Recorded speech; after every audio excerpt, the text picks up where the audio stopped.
My life is kind of complicated. I grew up with no love. Life started to go bad way after I stabbed my school teacher when I was a teenager. I joined a young gang called the Bozosoku. Then it escalated to the Japanese gang Yakuza. Since I became a Yakuza, everything went very smoothly. I started to make money, got a condominium in Saipan, and had great success. As I reached success, I realized that there was a downfall. The entire thing started to go bad, like a nightmare I could not wake up from. My soul brother sold me out to the FBI. They set me up to a point where I had no escape. The lawyer, the judge, etc., had it out for me. I had to serve 10 years in prison in the United States. There were many different societies within the prison. For example, the Crips, the Bloods, the KKK. The most feared groups were the Chicano, or Mexican gangs. If the big homie, aka the leader of the group, says to kill somebody, the others would follow the order. In the prison, there was an unspoken rule. One in particular was, if you were shown up by another group and did not retaliate, you were marked as a pussy, a nobody, and a prison weakling. You would not survive after that. I was the only Japanese prison within those prison walls, and that meant death. I met with the big homie, and he accepted me into his family. When I arrived back in Japan, I distanced myself from the Yakuza and ended my ties with them. I then began to bring the Chicano culture to Japan with my new clothing brand through the hip-hop community and the lowrider events. K does not like young guys acting like wannabe gangsters in Japan. He wants for people to understand the true meaning of the bond through family and friendship and know about the Chicano culture through this book. Hey, how you doing out there? I'm doing another book review. Today's book is written by Mr. K, who is an ex-Yakuza Japanese gangster. Okay, now this book right here, this is a good read. It talks about his life before and after prison. It talks about his life, his 10 years spent in the American prison system, and he went to like over a dozen, I think, prisons while he was there, right?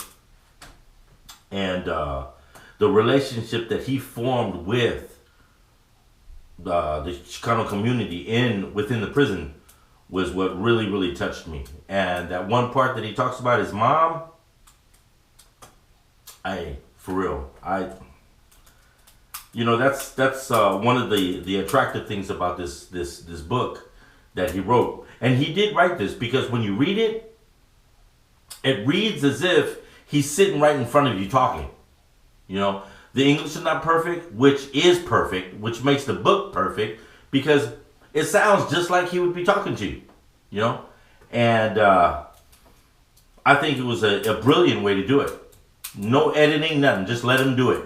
And that's what they did. It's a story of one man's journey through this thing we call life. He has his own business out here.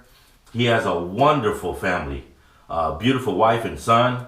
Let me just tell you why I started to read this book in the first place. Okay, now I was very, very interested in how the Chicano culture came out here. And every road that I traveled down to search for this information led right back to this man, right here, Mr. K. And he is, I don't think there's anybody out here who is familiar with the Chicano culture that doesn't know him. Like I said, he has his own business. He has his own comic book. And he has a number of other books that he has written since returning to Japan. But this guy right here, amazing individual. Not only by what he has accomplished in life, overcome in life, but he is the perfect example the before and after. You know, the one doing bad, and you know, just because somebody does something bad, it doesn't make him a bad person. And you're gonna tell that through this book because you see how he changed.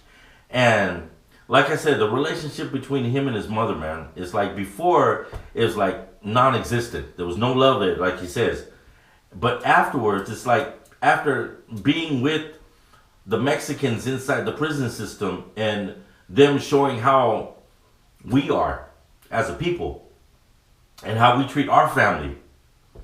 Let me give you an example. There's this one part in here that is truly touching, where his friend or the mother of his friend would come and visit, right? And because he's the only Japanese dude there, he didn't have any family, but she would also bring him sandwiches, right?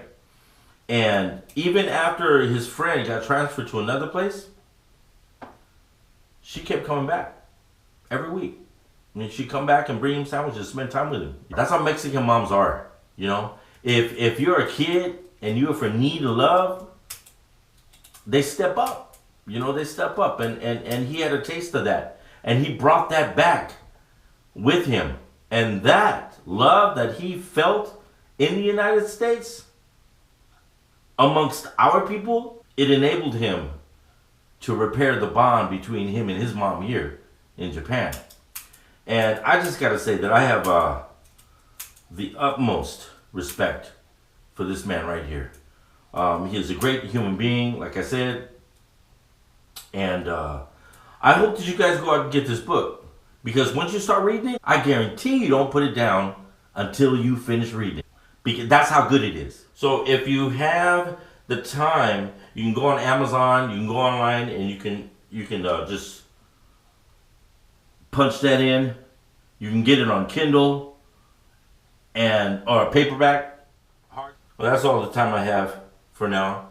Getting ready to do my review, the Black Panther. So that's why I'm, dressed like this. Wakanda forever, right? But get out there, get this book, give it a read. Okay? God bless. I love you guys. Talk to you soon. Bye. Kay does not like young guys acting like wannabe gangsters. He wants for people to understand the true meaning of the bond through family and friendship and know about the Chicano culture through this book.